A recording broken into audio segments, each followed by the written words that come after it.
Hey y'all, welcome to my channel. If you're new to my channel, make sure you hit that subscribe button. In today's video, I'll be making some crunchy supreme tacos. So I'm using ground beef. I just seasoned it a little bit. Now I'm going to be adding the taco season mix.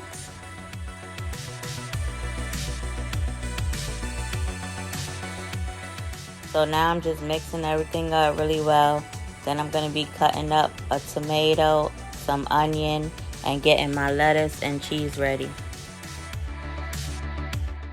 If you're enjoying the video so far, make sure you hit that like button to show support.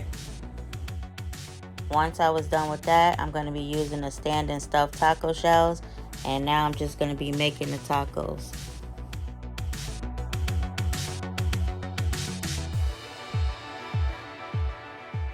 So of course I'm going to add the sour cream.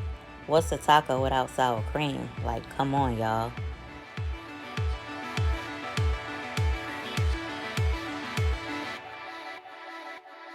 Remember, if you're new to my channel, make sure you hit that subscribe button so you can be notified when I post more videos.